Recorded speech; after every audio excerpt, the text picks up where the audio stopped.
సొగసరి వారి grand sari exhibition factory prices కే mega sale weavers prices కే అందుబాటులోకి తీసుకొస్తున్నారు. ఎస్ఐగా ప్రమోట్ అయ్యాడు సార్. సార్ మనం ఏం చేసినా చూస్తూ ఊరుకోవడానికి అతను మామూలుడు కాదు సార్.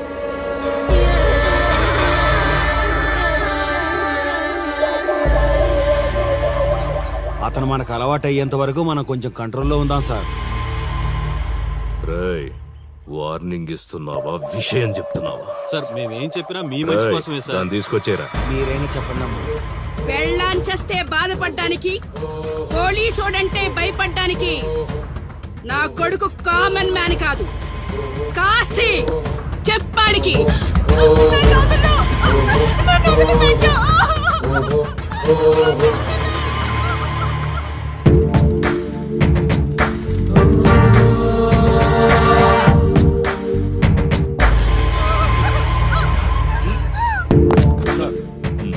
మీరున్నారంటే ఇక్కడ ఎంక్వైరీ చేయడానికి వచ్చాం సార్. కాశీ అంటే ఎవడెక్కడ? నా కొడుకు ఊళ్ళో లేడు, వస్తే కౌరెడతా, అప్పుడు రా. కనిపిస్తే అరెస్ట్ చేసి నీకు కబురెడతా, అప్పుడు నువ్వే రావాలి. నీ పెంపకం కరెక్ట్ కాదు. పదండి.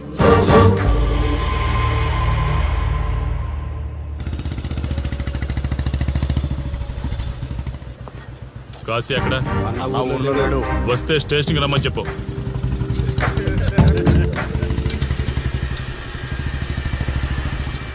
కాశీ ఉన్నాడా? ఇక్కడ లేడు.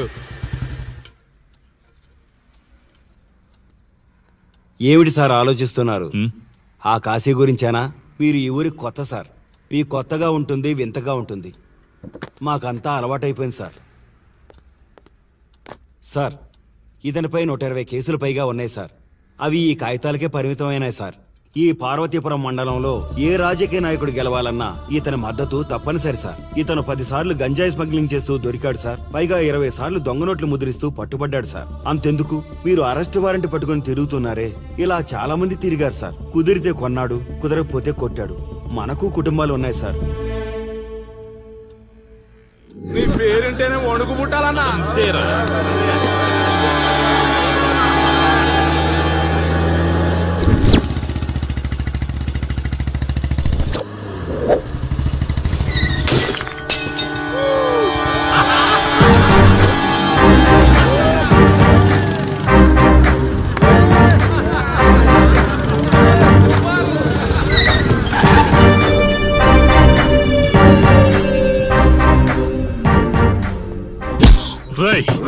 ఒళ్ళు బలిసిందా?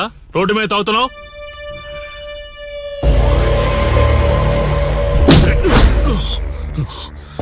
ఈ నర్సీపురం ఊర్లో కాశీ ఒంటి మీద చెయ్యేసావంటే కార్టికి టికెట్ కన్ఫర్మ్ అయినట్టే. కరెక్ట్ గా దొరికావురా.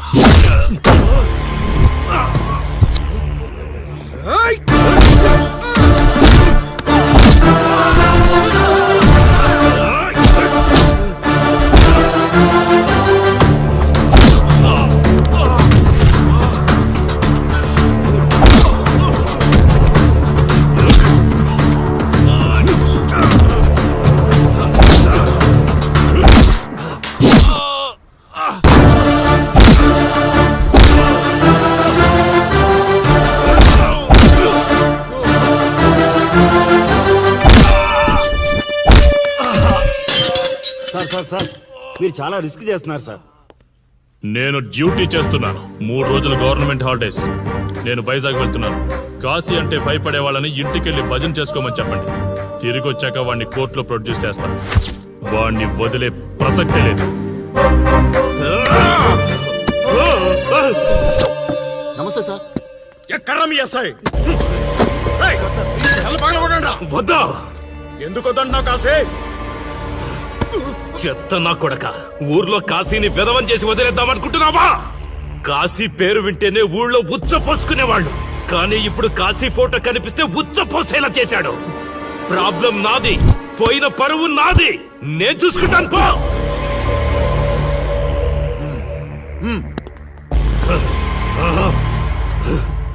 చైత్ర, స్టేషన్కి వెళ్ళొస్తాను. Okay daddy.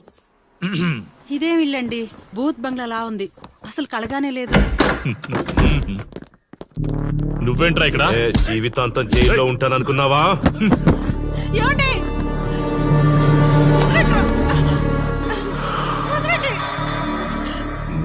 ఇంట్లో అసలు అందమే లేదురా. రేయ్, ఏంట్రా వాగుతున్నావు? డాడీ ఏమండి? చైత్ర హే, మా డాడీని వదలండి వదలండి వదలండి. ఒక్క నిమిషం ముందు అబద్ధం చెప్పాన్రా. అందమంతా నీ ఇంట్లోనే ఉంది. ఎవరికెంత కసుందో తీర్చుకొని వచ్చేయండిరా.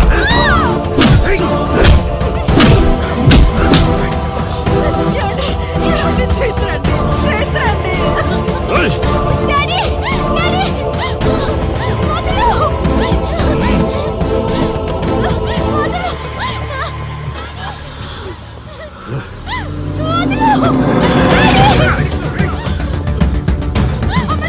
రేయ్,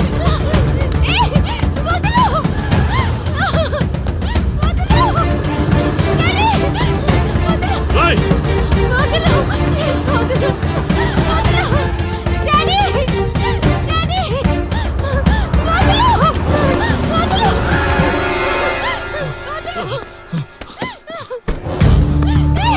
రా, రా, రా. నీ డ్యూటీ నువ్వు చేసుకో, తప్పు లేదు. నా పెళ్ళాం కేసులో వేలు పెట్టి నా గురించి తెలుసుకోకుండా ఈ ఊర్లో అడుగు పెట్టి నేనంటే భయపడే ఈ జనం ముందు నా మీద చెయ్యి వేశావు. అది తప్పు. చూడు చూడు, నువ్వేం పోలీసోడివిరా. కిలోమీటర్ పరిగెత్తేసరికి ఒంటో ఓపిక చచ్చిపోయిందా? డాడీ వదలు. డాడీ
కాశీ,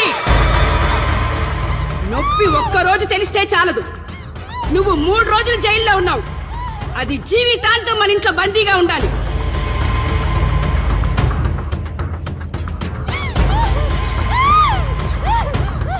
కట్రా తాళి. ఎక్కడికి పోతావే?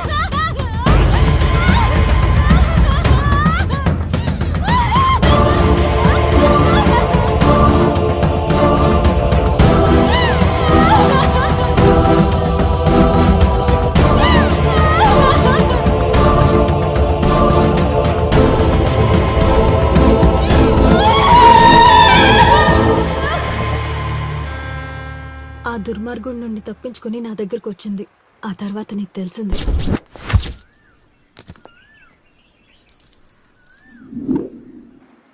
ఇంతకీ ఏ ఊరన్నావు? అదేదో పార్వతీపురం దగ్గర నరసీపురం అటబా, అంతేనా? ఒరే శర్మ గారు, ప్రయాణానికి సిద్ధం చేయరా.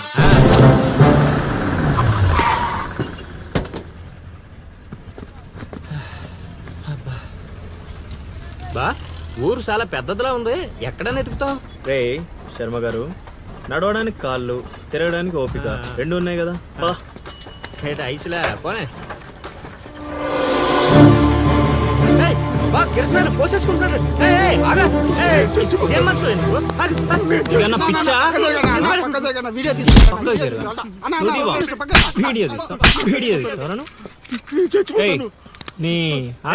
మాట్లాడుతున్నాడు కదా, ఆగలేవా? అసలు నీ ప్రాబ్లం ఏంటి? చెప్తే ఆరుస్తారా తీరుస్తారా? నా సావు నన్ను సావనివ్వండి. అయ్యా, చచ్చేదో చెప్పిసావు, మాకు క్లారిటీ ఏడ్చుద్ది. ఏరా, నువ్వు పత్తి రైతువా? కాదు, వరి రైతుని. వరికి పురుగు పట్టిందా? కాదు, పంట కూడా బానే పండింది, డబ్బు కూడా చేతికొచ్చింది. పంట పండితే పండగ చేసుకోవాలి, ఈ సావులేంట్రా? బావా, నువ్వు డీల్ చేయి, నేను వెళ్ళి చైత్ర గురించి తెలుసుకొని వస్తాను.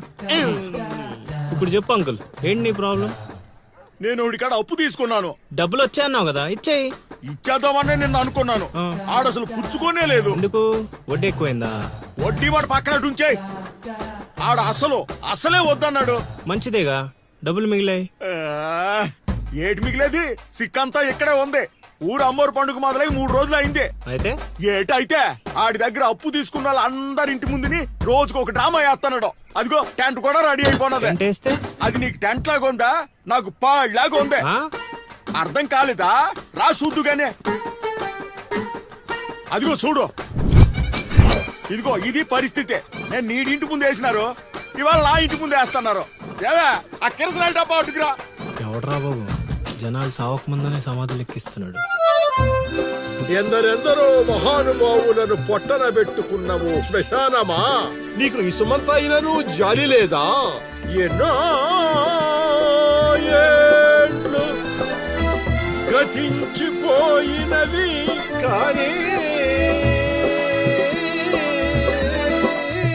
ఈ శ్మశాన స్థలిన్ కన్నులు వచ్చిన మందభాగ్యుడు ఒక్కడైనను లేచిరాడు. ఎన్నాళ్ళ ఆహా హార్మోనియం పద్యం రక్తి కట్టే సమయంలో దగ్గి డిస్టర్బ్ చేసావు కదరా ఎద్దవ్వా. వంకెతకలేనమ్మా, డొంకెట్టుకు ఎలాడిందట. పద్యం మర్చిపోయినని ఒప్పుకోవచ్చు కదా. అవే సాంఘిక నాటకాల హీరోయిన్. ఇంత గొప్ప హరిశ్చంద్ర నాటకములో నా పక్క చంద్రమతి వేషమంటే మాటలా, నాకే కౌంటరా? ఏయ్ పద్మశ్రీ అయ్యగారు, తాళాల దగ్గర ఇచ్చమంటారా? టైం కాదురా, నే చెప్తాగా. ముందా మంచినీళ్లు గొంతు శృతి చేసుకోవాలి. గురుగారు, యాదవ సేతురం కాకపోతే రిహార్సల్స్ కూడా ఈ గెటప్లు ఏంటండి? ఒరే హార్మోనిస్టు, వేషం పడకపోతే పద్యానికి గొంతు పెగలదురా. మొదలెట్టండి.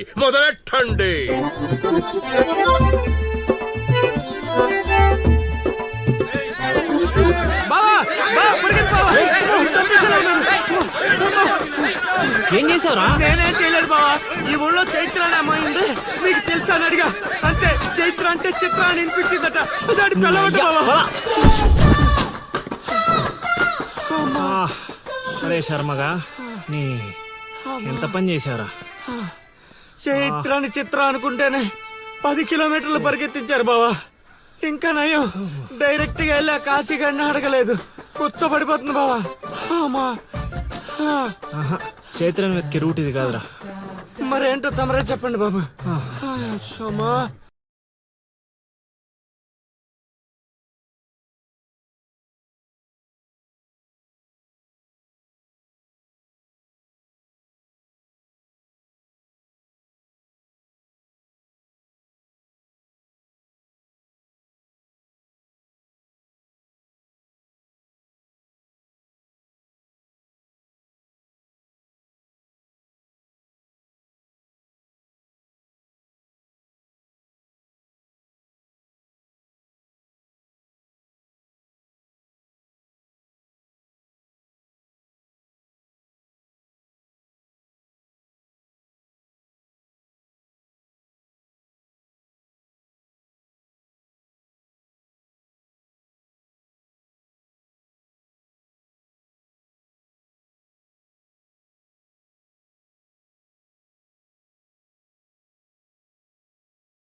ఏటి పాట ఆగింది? పాట ఆగిపోయింది, జనాలు కూడా వెళ్ళిపోతున్నారు.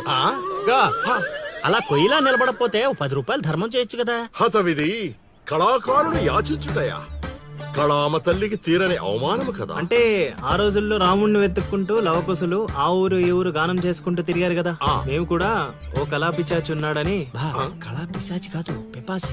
అదే కళా పిపాసి ఉన్నాడని తెలుసుకొని ఆయన కోసం వెతుక్కుంటా. అవును. ఏమిటి, నా ఊళ్ళో నాకు తెలియని అంత గొప్ప కళాకారుడు ఒకడున్నాడా?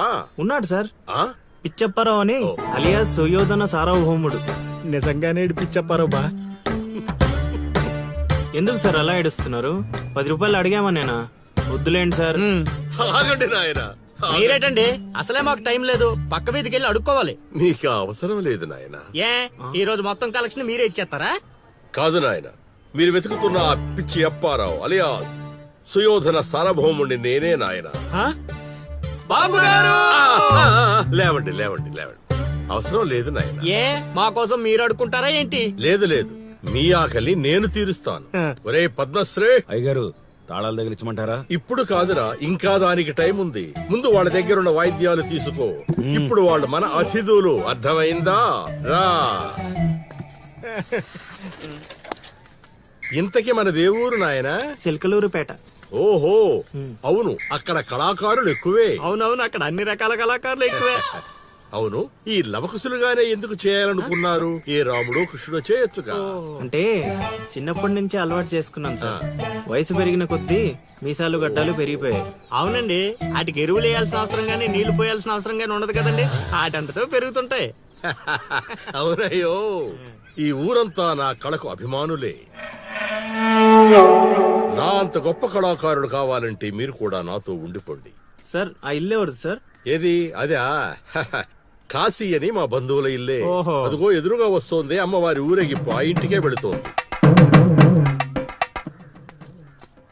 చూడు బాబు, ఇదే మా ఇల్లు. ఈ కళాపిపాసి ఆహ్వానాన్ని స్వీకరించండి. రండి. సార్ ఇవన్నీ మీకొచ్చినవేనా సార్? కొన్ని తెచ్చి పెట్టుకుంటే నీకు కూడా వస్తాయి బాబు. పార్వతి, కళని కళాకారుల్ని అవమానిస్తున్నావు. అలానే కదా బంగారు ప్రాసులు కాస్త దాన్ని ప్రాసులు చేసేశారు. ఆ ధాన్యాన్ని బియ్యం చేసి తింటేనే కదమ్మా బంగారమైన సంపాదించగలం, లేదా బంగారంలో బతకగలం. సహబాష్ సహబాష్, నీ మాటతోనైనా కొందరి కళ్ళు తెరుచుకోవాలి. అన్నట్టు వీళ్ళు ఆ అర్థమైంది. ఏమే ఇంకో ఇద్దరు కంట వండి పడే తినిపోతారు. సత్రంలో తయారైంది కొంప. ఇది 1980లో వచ్చింది, ఇది 90లో వచ్చింది. సార్ ఇవన్నీ మనకొచ్చినవని చెప్పుకోకపోతే బతకలేదు సార్.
ఏం ఆలోచిస్తున్నావు? వెళ్ళిపోదాం పద ఇక్కడి నుంచి. ఎక్కడికి? మన ఊరికి. నాకు ఏ ఊరు లేదు. మా అమ్మ నాన్న చనిపోయి చాలా కాలమైంది. నేను ఒంటరి. అయినా నన్ను రమ్మడానికి నువ్వెవరు? అదేంటి అలా మాట్లాడుతున్నావు? నీకేమన్నా పిచ్చా? పద వెళ్దాం. ఒక్కసారి చెప్తే అర్థం కాదా? అయినా నీకు నాకు ఏంటి సంబంధం? ఏంటి సంబంధమా? ఒంటరి అన్నావు కదా, అదే ఒంటరిగా ఉన్నప్పుడు నీ మనసును అడుగు. నేను నిన్నెంత ప్రేమిస్తున్నానో నువ్వు నన్ను అంతే ప్రేమిస్తున్నావు అని అదే చెప్తుంది. నేను నీకు చెప్పానా? అయినా నువ్వే గాలికి తిరుగుతావు. ఎప్పుడు ఎలా ఉంటావో నీకే తెలీదు. అటువంటిది నిన్ను నమ్మి ఎలా రమ్మంటావు? అయినా వాడు నన్ను కొట్టుకుంటూ తీసుకొచ్చాడు. ఆ రోజు నువ్వు చూస్తూ ఉండిపోయావు. నిన్నేమనాలి? అదా నీ ప్రాబ్లం? ఈ మాత్రం కన్ఫర్మేషన్ చాలు నేను ఫిక్స్ అవ్వడానికి. అయినా నేను ప్రేమించిన అమ్మాయికి పెళ్ళై ఉండాలని మా గురుగారు ఎప్పుడో చెప్పారు. ఆనందం వస్తే స్టెప్ లేకుండా ఏడ్చు కూర్చుంటారా? ఇప్పుడు చెప్తున్నా విను. తెలియకుండా తీసుకెళ్ళిపోవడం, చెప్పకుండా లేపుకెళ్ళిపోవడం కష్టం కాదు, నాకిష్టం లేదు. తీసుకెళ్ళను లేపుకెళ్ళను అన్నానని నువ్వు దేనికి ఫిక్స్ అవ్వకు. ఎందుకంటే నా మాటకి నేనే ఫిక్స్ అవను. 24/7 ఎప్పుడైనా వస్తా. కొంచెం రెడీగా ఉండే.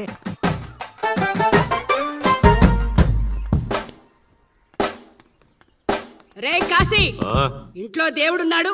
ఈ 10 రోజులు పద్ధతిగా ఉండమని చెప్పా నీకు.